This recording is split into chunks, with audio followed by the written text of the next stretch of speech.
सोलापूर विधान परिषद निवडणुकीमध्ये काँग्रेसच्या उमेदवाराच्या अर्जावर आक्षेप घेण्यात आलेला आहे। आदित्य फत्तेपूरकर यांच्या अर्जावर सूचकाची सही बोगस असल्याचा आक्षेप घेण्यात आलाय।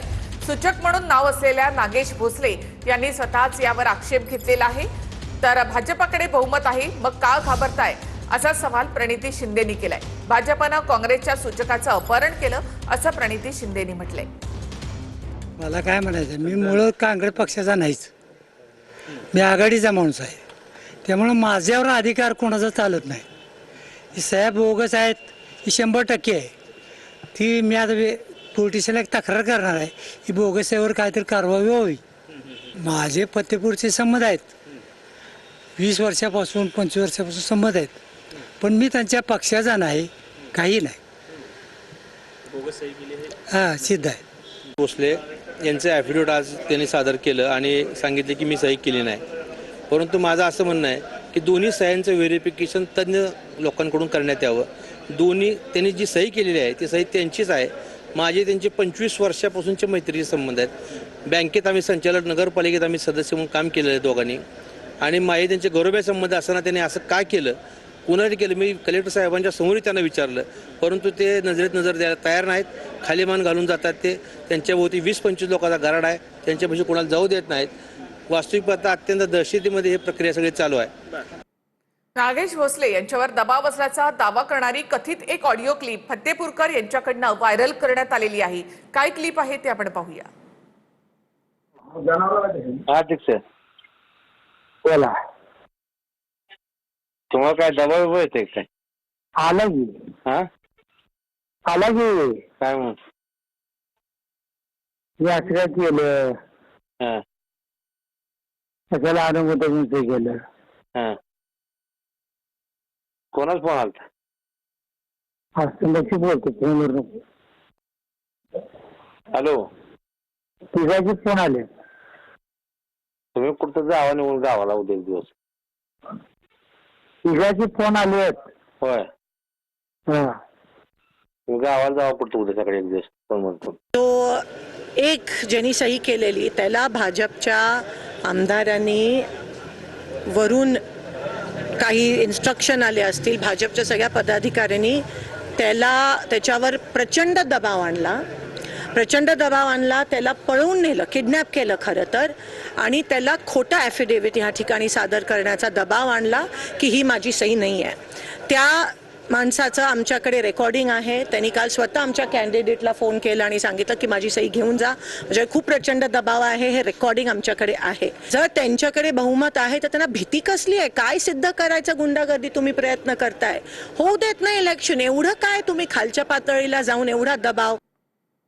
अब्दुल सत्तार यांना तात्काळ मुंबईमध्ये बोलावण्यात आलेलं आहे। मुख्यमंत्री आणि उपमुख्यमंत्र्यांनी संध्याकाळी 6 वाजता बैठकीसाठी सत्तार यांना बोलावलंय। महायुतीचे संभाजीनगर आणि जालन्यामध्ये बंडखोरी जमवण्याचे प्रयत्न सुरू झाले। दरम्यान भाजपकडनं शिवसेना संपवण्याचं काम सुरू असल्याचा आरोप सत्तारांनी केलाय। त्यावर प्रत्युत्तर देताना सत्तारांनी बोलण्याआधी शिंदेंची परवानगी घेतली का असा सवाल बावनकुळेंनी केलाय। महायुतीत छत्रपती संभाजीनगर जालना परिषदेच्या जागेवर झालेल्या बंडखोरीवरून वातावरण तापलंय। शिंदेंच्या शिवसेनेचे आमदार अब्दुल सत्तार यांचा मुलगा समीर सत्तार यांनी भाजप उमेदवार सुहास शिरसाट यांच्या विरोधात केलेली बंडखोरी शमवण्याचे प्रयत्न सुरू झालेत। अब्दुल सत्तार यांना मुख्यमंत्री उपमुख्यमंत्र्यांनी तात्काळ मुंबईत बोलावलं असून त्यांच्यासोबत संध्याकाळी बैठक होणार आहे। मुलाच्या बंडखोरीनंतर भाजप स्लो पॉयझन, शिंदेंच्या शिवसेनेला संपायला निघाला अशी जोरदार टीका सत्तारांनी भाजपवर केली होती। या टीकेचे पडसाद भाजपमध्ये उमटले असून बावनकुळे यांनी सत्तारांच्या वक्तव्यावर सवाल उपस्थित केले। आज जी परिस्थिती निर्माण होते ते स्लो पॉयझन आहे। हळूहळू शिवसेनेला मारायचा स्लो पॉयझनची जी परिस्थिती निर्माण झाली, याला भविष्यामध्ये याच्यावर उपचार करणं गरजेचं आहे। आपापल्या आमदारांना, मंत्र्यांना काही मीडियावर बोलण्यापूर्वी आपल्या नेत्याची परवानगी घ्यावी। अब्दुल सत्तारांनी माननीय एकनाथ शिंदे यांची परवानगी घेतली का हे विचारावं लागेल। तर दुसरीकडे ठाकरेंच्या शिवसेनेनंही या वादात उडी घेतली आहे।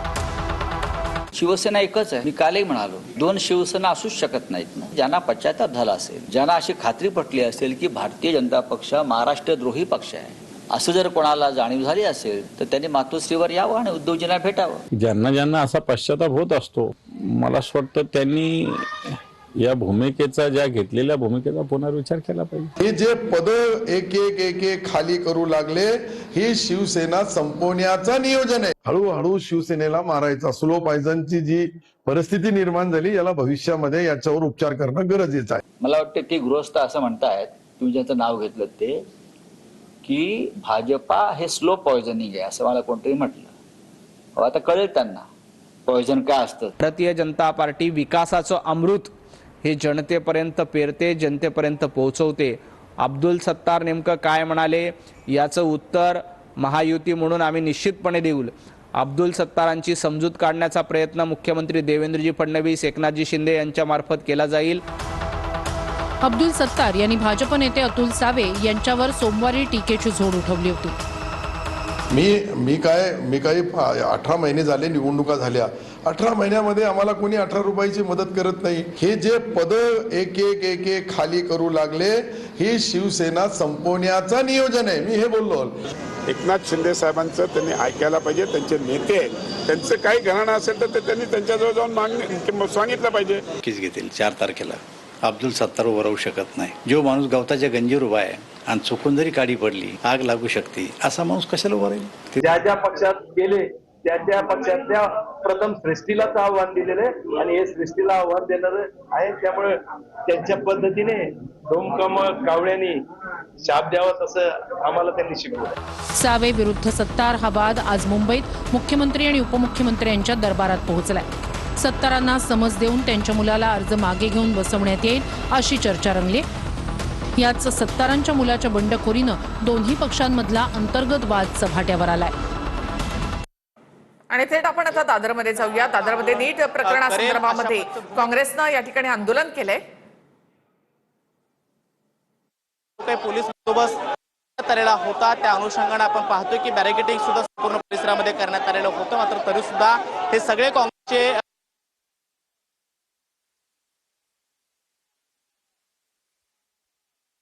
प्रयत्न करतात. आणि सध्या आपण पाहतो की युथ काँग्रेसचे राष्ट्रीय अध्यक्ष भानुसिंग चिम यांना देखील पोलीस समजा पाहायला मिळत आहेत आणि एक कार्यकर्त्याला ताब्यात घेण्याची कार्यवाही जी आहे ती करताना पाहायला मिळत आहेत.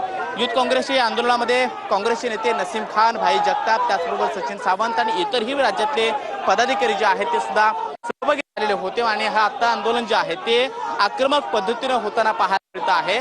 चैत्यभूमीच्या परिसरातून या आंदोलनाला सुरुवात होणार होती, मात्र तो अत्यंत संवेदनशील भाग आहे आणि म्हणून तिथे आंदोलन करू नये यासाठी पोलिसांनी तिथे आंदोलनाची परवानगी नाकारल्यानंतर छत्रपती शिवाजी महाराज पार्क जवळच्या बाजूच्या गल्लीतून या आंदोलनाला सुरुवात झाली आणि हे आंदोलन पुढे सरकून छत्रपती शिवाजी महाराजांच्या पुतळ्यापर्यंत जाणार होतं. मात्र आधीच आपण पाहतो या आंदोलनाला पोलिसांनी रोखलेलं आहे आणि बॅरिकेडिंग करून बॅरिकेडिंगच्या पलीकडे जाण्याचा प्रयत्न जे कार्यकर्ते करत होते त्यांना एक एक करून आता ताब्यात घेण्याची कार्यवाही पोलिसांनी सुरुवात केलेली आहे. पोलीस व्हॅन या ठिकाणी मध्ये या सगळ्या कार्यकर्त्यांना डांबण्यात जात आहे. हे आंदोलन रोखण्याचा प्रयत्न जो आहे तो पोलिसांच्या माध्यमातून सध्या केला जातोय. खरं तर शेकडोंच्या संख्येनं पोलीस बंदोबस्त या सगळ्या ठिकाणी दुपारपासून लावण्यात आलेला होता. आंदोलन 3:30 वाजता सुरू होणं अपेक्षित होतं, मात्र 4:30 वाजता या आंदोलनाला सुरुवात झाल्याने आता हे आंदोलन जे आहे ते थांबवण्यासाठी पोलिसांनी बॅरिकेडिंग करून या सगळ्या परिसरामध्ये आपण पाहतोय प्रतिबंधात्मक कारवाई करायला सुरुवात केलेली आहे. आंदोलनामध्ये जे नेते सहभागी झालेले होते त्यांना सुद्धा पोलिसांनी समजावण्याचा प्रयत्न केला की याच गल्लीमध्ये आंदोलन तुम्ही करावं, या गल्लीच्या बाहेर जाऊन छत्रपती शिवाजी महाराज पार्क परिसर जो आहे तिथे आंदोलन करू नये अशा प्रकारच्या सूचना पोलिसांनी दिलेल्या होत्या. आणि आता आक्रमक झालेल्या किंवा पुढे सरकू पाहणाऱ्या सगळ्या कार्यकर्त्यांना आणि पदाधिकाऱ्यांना पोलीस ताब्यात घेत आहेत. केंद्रीय शिक्षण मंत्री धर्मेंद्र प्रधान यांच्या राजीनाम्याची मागणी या सगळ्या आंदोलनाच्या माध्यमातून हे सगळे युवक काँग्रेसचे पदाधिकारी करताना पाहायला मिळतात आणि आक्रमक झालेल्या प्रत्येक पदाधिकाऱ्याला पोलिसांकडून आता ताब्यात घेण्याची कार्यवाही जी आहे ती सुरू केलेली आहे. काही महिला पदाधिकारी सुद्धा या ठिकाणी आहेत, त्यांना सुद्धा पोलिसांनी आता ताब्यात घेतलेलं आहे आणि हे आंदोलन शमवण्यासाठी किंवा आंदोलन थांबवण्यासाठी सध्या पोलिसांच्या माध्यमातून हे सगळे प्रयत्न होताना पाहायला मिळत आहेत. अशाच पद्धतीनं आंदोलन येत्या काळात सुद्धा आम्ही सुरू ठेवू अशा पद्धतीचं घोषणा जी आहे ती सुद्धा काँग्रेसच्या नेत्यांनी केलेली आहे. याआधी सुद्धा आपण पाहिलं काँग्रेसची वेगवेगळी आंदोलनं केंद्रीय शिक्षण मंत्री धर्मेंद्र प्रधान यांच्या विरोधामध्ये झालेली होती. नीट पेपर लीक घोटाळा जो आहे त्यानंतर CBSE पेपर घोटाळा सुद्धा अशाच पद्धतीने झालेला आहे असा काँग्रेसचा आरोप आहे. आणि या दोन्ही पेपर लीकच्या प्रकरणामध्ये काँग्रेसकडनं हे आंदोलन जे आहे ते केलं जात आहे। शिवाजी पार्क मैदानाच्या परिसरामध्ये या आंदोलनाला सुरुवात झाल्यानंतर आता सगळ्या कार्यकर्त्यांना पांगवण्यामध्ये पोलिसांना यश आलेलं आहे आणि या सगळ्या कार्यकर्त्यांना ताब्यात घेऊन पोलिसांकडे कारवाई होत असल्याचं पाहायला मिळतं। नक्कीच कृष्ण, आपण या ठिकाणी पाहतोय की ठिकठिकाणी काँग्रेसकडनं नीट पेपरफुटीच्या विरोधामध्ये आणि केंद्रीय शिक्षण मंत्री धर्मेंद्र प्रधान यांच्या राजीनाम्यासाठी म्हणून आक्रमक आंदोलनं केली जात आहेत।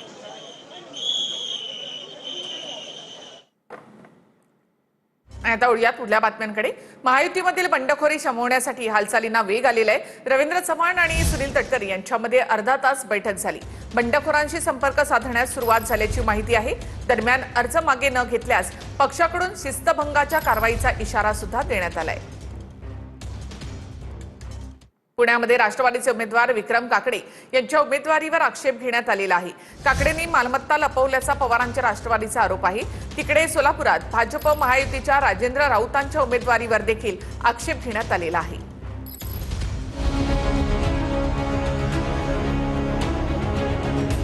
पुण्यात राष्ट्रवादीचे उमेदवार विक्रम काकडेंच्या उमेदवारीवर आक्षेप घेण्यात आलाय। तिकडे सोलापुरात भाजप महायुतीच्या राजेंद्र राऊतांच्या उमेदवारीवर देखील आक्षेप घेतला गेलाय।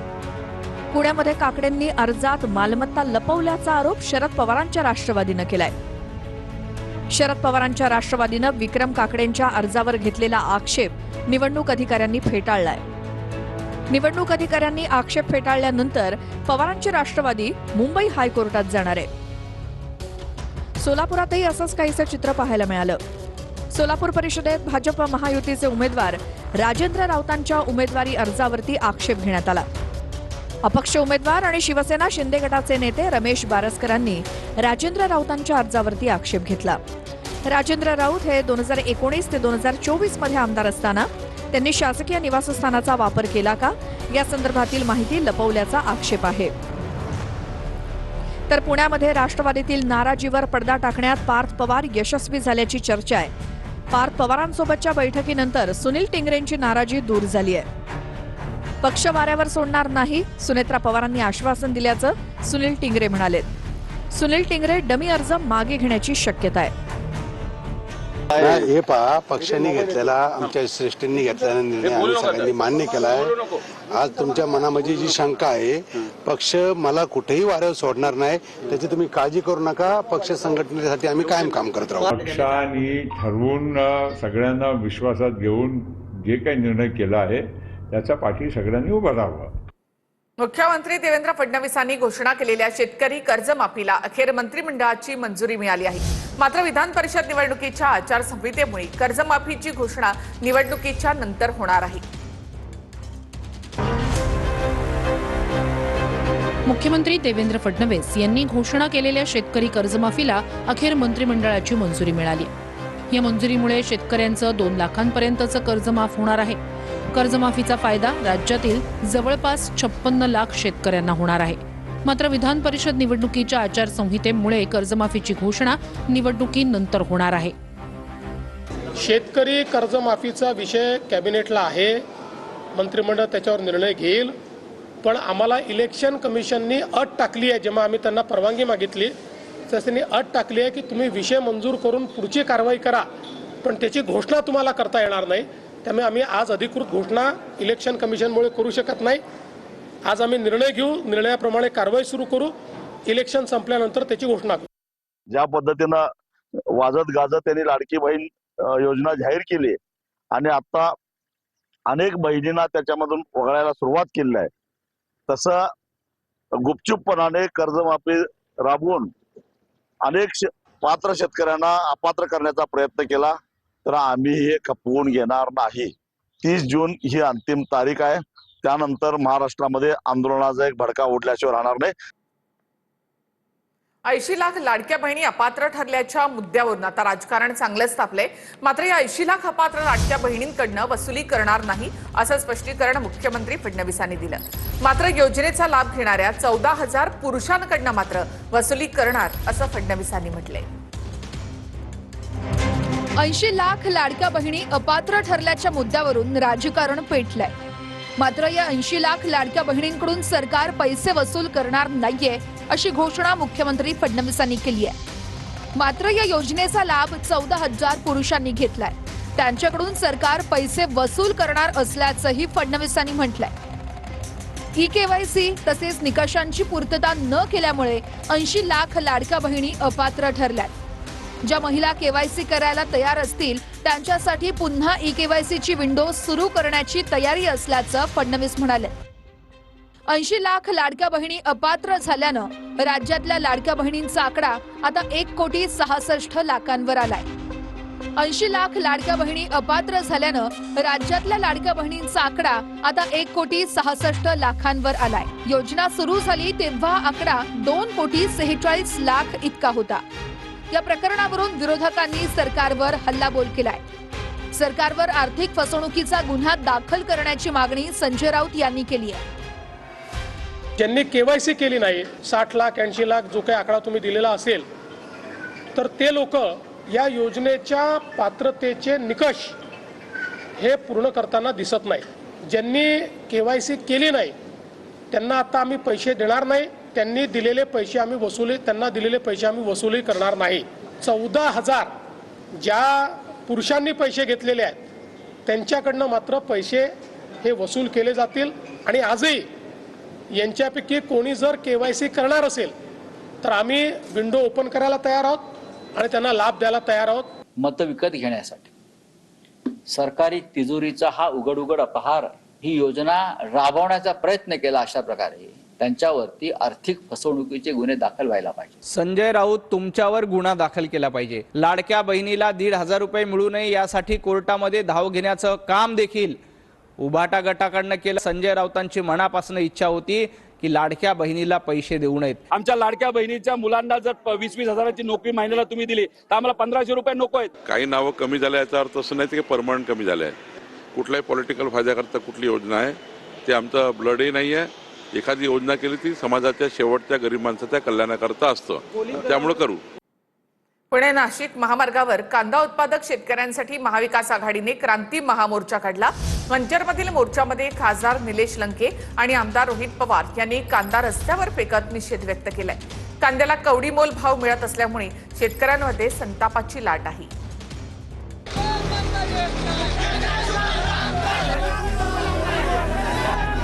पुणे नाशिक महामार्गावर कांदा उत्पादक शेतकऱ्यांसाठी मवियानं क्रांती महामोर्चा काढला.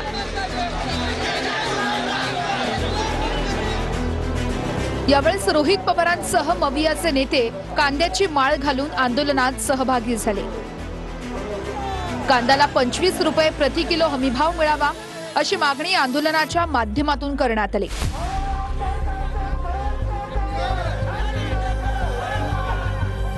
कांद्याला कवडीमोल भाव मिळत असल्यानं शेतकऱ्यांमध्ये संतापाची लाट आहे. मंचरमधील मोर्चात खासदार निलेश लंके आणि आमदार रोहित पवार यांनी कांदा रस्त्यावर फेकत निषेध व्यक्त केलाय.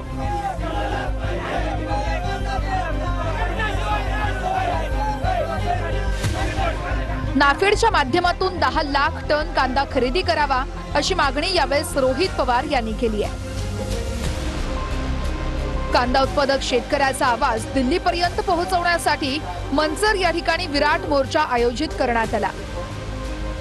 शेतकऱ्यांच्या मागण्यांसाठी आमदार रोहित पवार, प्रदेश अध्यक्ष शशिकांत शिंदे, खासदार निलेश लंके, बापू पठारे यांनी रास्ता रोको केला.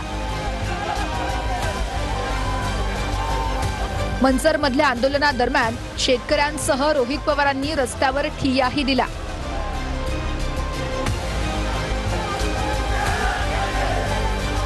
कांदा उत्पादक शेतकऱ्यांच्या या आंदोलनादरम्यान रोहित पवार आणि काँग्रेस प्रदेश अध्यक्ष हर्षवर्धन सपकाळ यांना पोलिसांनी ताब्यात घेतलं होतं.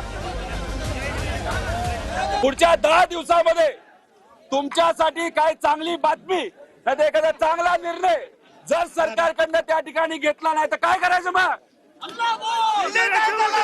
काय करायचं? हात वर करून सांगा. नक्की देवेंद्र फडणवीसजींनी मागच्याही मंत्रिमंडळाच्या बैठकीच्या वेळी काय नेमकं याबद्दल केलं पाहिजे याच्या सूचना पणन मंत्र्याला दिल्या होत्या. आज त्याचा पूर्ण आढावा मला वाटतं मुख्यमंत्री घेतील.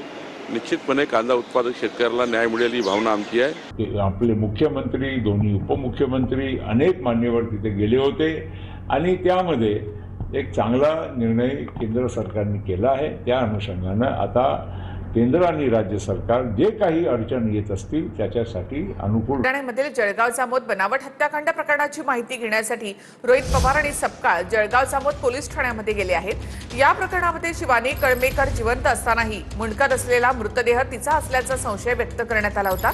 त्यानंतर तिचे वडील आणि भाऊ यांना सुमारे 1 महिना कारागृहामध्ये राहावं लागलं होतं. मात्र पुढे शिवानी जिवंत असल्याचे समोर आल्यानंतर दोघांची निर्दोष मुक्तता करण्यात आली. या घटनेमुळे पोलिसांच्या तपास पद्धतीवर गंभीर प्रश्नचिन्ह उभं राहिले.